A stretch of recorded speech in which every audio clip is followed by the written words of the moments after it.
Essa é uma questão muito interessante, porque eu mesmo nem sei se somos nós que escolhemos o médico, né? Ou se é o médico que nos escolhe. Porque eu acho que nós procuramos muito aquele médico ou aquela pessoa para nos cuidar ou para participar de um processo terapêutico que tem uma relação com a forma como nós olhamos para o mundo em um determinado momento. Dependendo da forma como a gente olha para o mundo, também a gente atrai, como que por um passe de mágica, uma certa qualidade de pessoas com as quais nós vamos nos relacionar. É por aí que a gente também escolhe ou encontra o nosso círculo de amizades. E eu acho que toda relação terapêutica também vai te conduzir a um médico que esteja também na mesma vibração que nós nos encontramos.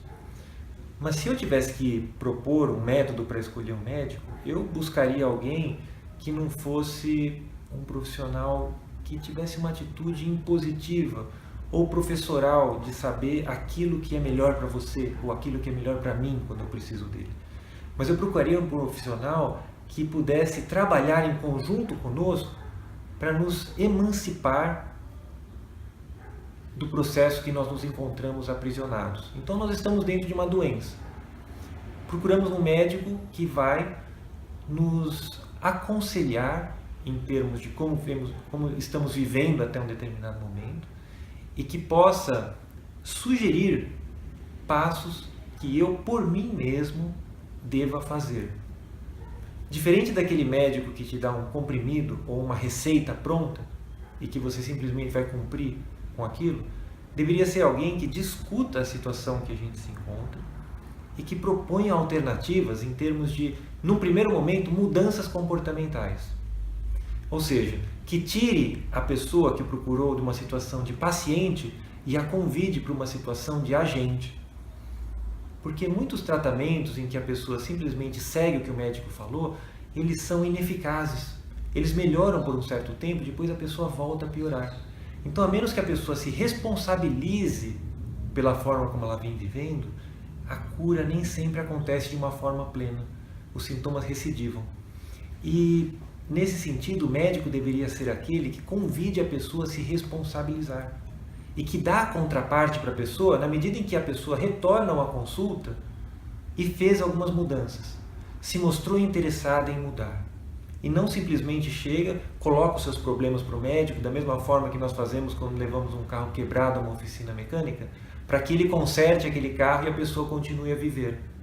Porque muitas vezes é a própria forma da pessoa viver que culminou no adoecimento. Então, a menos que o médico tenha essa noção, e aí precisa de um campo cultural da parte do médico também para fazer essa aproximação, a menos que o médico faça esse convite da pessoa redimensionar o seu viver, esteja disponível com tempo para isso, os tratamentos não são eficazes. E esse médico é aquele que mostra um interesse genuíno pelo outro, que está disponível para entrar com o paciente numa relação do tipo eu e tu, de igual para igual. Não de alguém que sabe mais e o paciente veio procurar a ajuda dele, mas de alguém que se coloca à disposição para caminhar ao lado do paciente nesse processo de reabilitação, nesse processo de reencontro com a saúde. Então, fundamental quando o paciente buscar esse médico é perceber a coerência do médico com aquilo que ele está propondo. Opa, esse cara é uma referência daquilo que ele está falando? Ou ele é simplesmente um profissional que está me passando informações técnicas, mas que na própria vida dele ele não aplica?